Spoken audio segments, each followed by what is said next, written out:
अफरा तफरी का माहौल था। दुल्हन की माँ आराधना जल्दी जल्दी विदाई की तैयारियों में लगी थी। छोटी जल्दी करो, बिटिया की विदाई पूरे रस्म रिवाज से करवानी है, कोई विधि छूटने ना पाए। चिंता ना करो जीजी, हम है ना, सब संभाल लेंगे। आप बिटिया की पेटी सजाओ, रस्म हम पर छोड़ दो। छोटी दुल्हन, ये कौन नई रीत निकाल रही हो? दुल्हन कभी रात में विदा होती है? 3 बज रहे हैं अभी। अरे दिन तो निकल जाने दो। अम्मा 3 बजे का मुहूर्त है, आप बस आराम से बैठो, हम सब देख लेंगे। चाची ने जल्दी जल्दी विदाई का थाल सजाया और बस के सामने जा खड़ी हुई। अरे ठहरिए समधी जी, दुल्हन लिए जा रहे हैं, शुभ शगुन किए बिना कैसे जाएंगे? ये बस के चारों टायर के सामने हमने नींबू रखे हैं, बस को इन्हें कुचलते हुए गुजरना है। इतना कहकर चाची ने बस के आगे स्वस्तिक बनाया, लोटे में लिया जल लेकर बस के चारों कोनों पर गिराया और फिर पीछे की ओर नारियल गिराकर बिटिया अक्षा की बस को जाने का इशारा करने लगी। ये क्या आप शगुन कर रही है छोटी? उल्टा स्वास्तिक बना दिया। अरे अम्मा जल्दबाजी में मेरे तो हाथ पैर ढीले पड़ रहे हैं, गलती से हुआ होगा। अब बात का बतंगड़ ना बनाओ, खुशी खुशी बारात को विदा करो। छोटी बहू की बात सुनकर दादी बड़बड़ाते हुए घर के अंदर चली गई। ये आजकल की दुल्हन अपनी अपनी चलाती है। कौन जाने किस आधे दिमाग के पंडित ने रात 3 बजे का मुहूर्त बताया है। अरे शुभ काम कब से इस मुहूर्त में होने लगे? राक्षस काल होवे है ये। ब्रह्म मुहूर्त में बिटिया विदा होती है, लेकिन हमारी सुने कौन? दुल्हन को लेकर बस सीतापुर से होकर ढकेरवा की ओर बढ़ चली। कुल मिलाकर तकरीबन 2.5 घंटे का रास्ता था, जिसके बीच में घना जंगल भी पड़ता था। ड्राइवर ने बस स्टार्ट की और उसी के साथ बस तेजी से सड़क पर दौड़ने लगी। अक्षा, बस कुछ ही देर में तुम अपने नए घर में होगी। मैंने आने वाले जीवन के बहुत से सपने सजाए हैं, तुम खुश तो हो ना? पति के मुंह से ऐसी बातें सुनकर अक्षा शर्मा गई थी। तभी अचानक बस हिचकोले खाने लगती है। अरे ड्राइवर, कैसे चला रहे हो? पी रखी है क्या? होश में नहीं हो क्या तुम? अरे नहीं नहीं भाई साहब, पता नहीं कैसे बस जैसे बार बार कंट्रोल से बाहर हो रही है। बस तुम चला रहे हो तो पता किसी और को होगा क्या? पता नहीं कैसे कैसे ड्राइवर भेज देते हैं कंपनी वाले। अरे आप परेशान मत होइए, मैं ध्यान रखूंगा। ड्राइवर ने गाड़ी की स्पीड थोड़ी और बढ़ाई और उसके बाद बस बिना झटका दिए सड़क पर चलने लगी। अभी बस थोड़ा दूरी पहुंची होगी कि अचानक से ड्राइवर ने जोरदार ब्रेक लगाई, जिसके कारण सभी लोग अपनी अपनी सीटों से उछल पड़े। अरे भाई साहब, अब क्या हो गया? ऐसे कौन ब्रेक लगाता है? भाई साहब अचानक बस के सामने कोई आएगा तो ब्रेक तो लगानी ही पड़ेगी ना। सामने देखिए। सभी ने सीट से खड़े होकर आगे शीशे से बाहर की ओर देखा।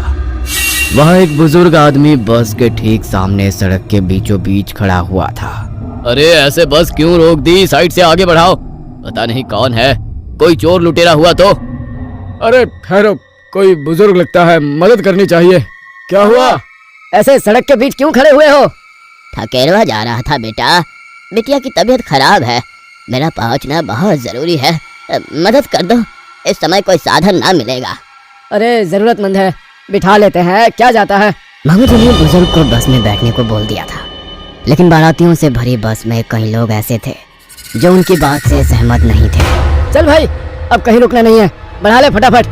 बस आगे बढ़ गई थी। अचानक बस के ऊपर से धम धम की डरावनी आवाजें सुनाई देने लगी। ऐसा लगता था जैसे कोई बस के ऊपर तेजी से दौड़ रहा। ये क्या हो रहा है? अबे चलती बस में कौन बस पर ऐसे दौड़ेगा?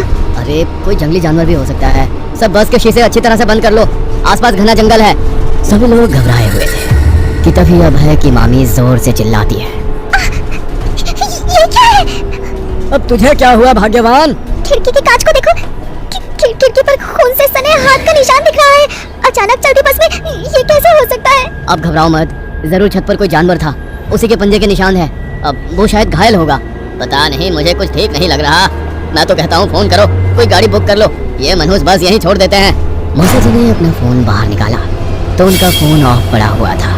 बैटरी खत्म है इसकी तो। अब मेरे फोन की बैटरी भी खत्म है। मेरी भी। ये कैसे हो सकता है? किसी को कुछ समझ नहीं आ रहा था। मुझे तो बहुत जोर से बाथरूम लगी है। ड्राइवर, बस साइड लगाओ, कोई ढाबा ही नजर नहीं आ रहा। मैं इधर ही हल्का हो लेता हूँ, आसपास जंगली इलाका भी कम हुआ है, यही जगह सही है। ड्राइवर ने बस रोक दी। अभय बस से उतरकर झाड़ियों में खड़े होकर फ्रेश हो रहा था। तभी उसे एक भारी आवाज में अपना नाम गुनगुनाने की आवाज सुनाई दी। अभय बुरी तरह घबरा गया था। आवाज उसी झाड़ी के पीछे से सुनाई दे रही थी।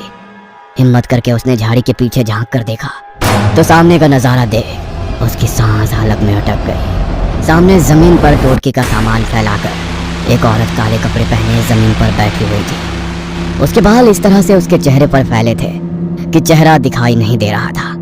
वो औरत अजीब सी आवाज में बार बार उसका नाम गुनगुना रही थी। ये दृश्य देखकर अभय डर के मारे सर पर पैर रखकर दौड़ पड़ता है। आप इतना घबराए हुए क्यों हैं? सब ठीक तो है ना? यहाँ रुकना नहीं चाहिए था। शायद मामी ठीक कह रही थी, वो कोई जानवर नहीं कुछ और ही था। आपके कहने का मतलब क्या है? आखिर क्या था बस में? ये तो मुझे भी नहीं पता। कुछ तो ऐसा है हमारे आसपास जो हमारी समझ से बाहर है। ठंड बहुत बढ़ गई है। ड्राइवर जब तक बाथरूम करके आता है, ये लो चाय ले लो, थोड़ा ठीक लगेगा। और हाँ, अब अकेले कोई कहीं नहीं जाएगा, सब साथ रहेंगे, समझ गए?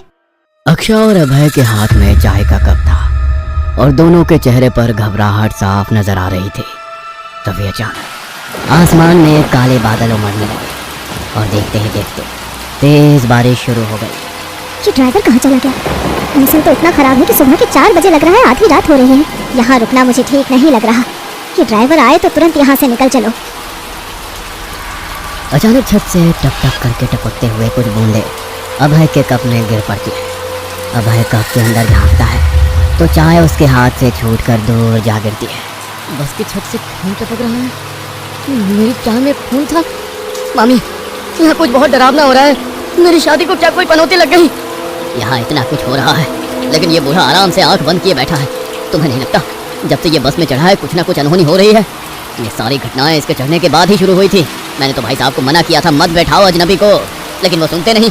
बात तो सही है, मैंने भी इनसे कई बार चाय पानी नाश्ते के लिए पूछा, बस घूरते रहे, यहाँ वहाँ देखने लगे और फिर मना करके आंख बंद करके बैठ गए। अभी सब लोग बातें कर ही रहे थे तभी ड्राइवर वापस लौट आता है। कहाँ चले गए थे? इतनी देर तक जंगल में बस रोकना कोई अच्छी बात है क्या? मामी की बात का कोई जवाब दिए बगैर ड्राइवर ने बस स्टार्ट कर दी और तूफानी रफ्तार से उसे चलाने लगा। अरे भाई इतनी भी जल्दी नहीं है, देख नहीं रहे मौसम खराब है और सड़क भी कच्ची है। इतनी तेज चलाओगे तो कैसे चलेगा? अभय की बात के जवाब में ही ड्राइवर ने कोई प्रतिक्रिया नहीं दी और वो लगातार तेज रफ्तार में बस भगाता रहा। अरे ये लग रहा है इस तूफान में बस की टक्कर करा के मानेगा। अरे ड्राइवर साहब क्या कर रहे हो? मामा जी के ड्राइवर के कंधे पर हाथ रखते ही जैसे वो वापस होश में लौट आया। हाँ? कुछ हुआ था क्या? ये किस रास्ते पर आ गए हम लोग? ऐसा लग रहा है जैसे मैं गहरी नींद से जागा हूँ। अरे भाई तुम ही तो बरसात में बाहर से बाथरूम करके लौटे और उसके बाद पता नहीं तुम्हें क्या हुआ, इतनी तेज स्पीड में बस दौड़ाने लगे। मुझे बस इतना याद है कि मैं हल्का होने के बाद बस की तरफ आ रहा था, तभी मुझे बस के पीछे वाले हैंड ग्रिल पर एक पोटली जैसी बंधी हुई नजर आई। मैंने उसे खोलकर देखा तो उसमें कुछ अजीबोगरीब सामान था, लड्डू, बताशे, लौंग, सिंदूर और नींबू। मैंने उसे जंगल की तरफ फेंका और उसके बाद मुझे नहीं पता हम यहाँ कैसे पहुँच गए। क्या? सिंदूर, लौंग, बताशा, ये सब तो काले जादू का सामान है। इसका मतलब किसी ने काला जादू किया है इस बस पर। तभी जब से हम बारात लेकर निकले हैं कुछ न कुछ अनहोनी घटित हो रही है। तभी 7 साल का पिंटू मोबाइल में एक वीडियो लेकर मामी के पास आता है। मम्मा, ये देखो ये आंटी कैसे डांस कर रही है। मैंने इनका वीडियो बनाया था, सोचा बाद में आपको दिखाऊंगा। मामी जी ने वीडियो देखा तो उनके पैरों तले जमीन खिसक गई। ये तो अक्षा की चाची है। ये आधी रात को घर के पिछवाड़े जाकर पीपल के पेड़ के नीचे बैठकर क्या कर रही हैं? इसका मतलब ये काला जादू अक्षा की चाची ने किया है। कहीं ऐसा तो नहीं वो जो नींबू, नारियल और जल लेकर उन्होंने हमारी विदाई में रस्म कराई वो अभिमंत्रित था? बिल्कुल ठीक सोचा आप लोगों ने। मैं कान्य कुछ ब्राह्मण हूँ, तंत्र मंत्र का उपासक तो नहीं, हाँ, लेकिन अपने इष्ट की सकारात्मक ऊर्जा के प्रभाव से मुझे उन काली शक्तियों का एहसास हो जाता है। जैसे ही मैं बस में बैठा मुझे यहाँ एक काली छाया का एहसास होने लगा। आप लोग शुभ कार्य कर कर लौट रहे थे, इसलिए मैंने कुछ भी कहना उचित नहीं समझा और मैं चुपचाप ही आंखें बंद करके ईश्वर का नाम जपने लगा। जब उन महिला ने मुझे चाय पानी पीने के लिए पूछा तो मैंने इसलिए इनकार कर दिया क्योंकि मैं जानता था कि अगर मैंने कुछ भी ग्रहण किया तो उस काले जादू का प्रभाव मुझ पर भी होने लगेगा।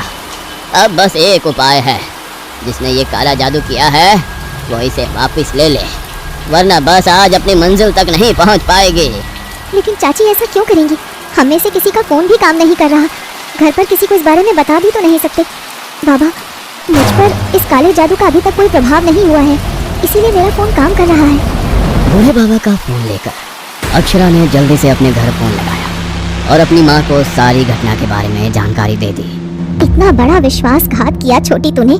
मैंने तुझे अपनी छोटी बहन समझकर बिटिया के ब्याह की सारी जिम्मेदारियां तेरे ऊपर छोड़ दी और तुमने अपनी ही बेटी का अनिष्ट चाहा।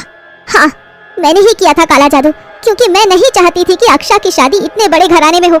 मेरे काले जादू के प्रभाव से अक्षा की मौत होनी निश्चित है और फिर दामाद बाबू के साथ मैं अपनी सुनैना को विदा करूंगी।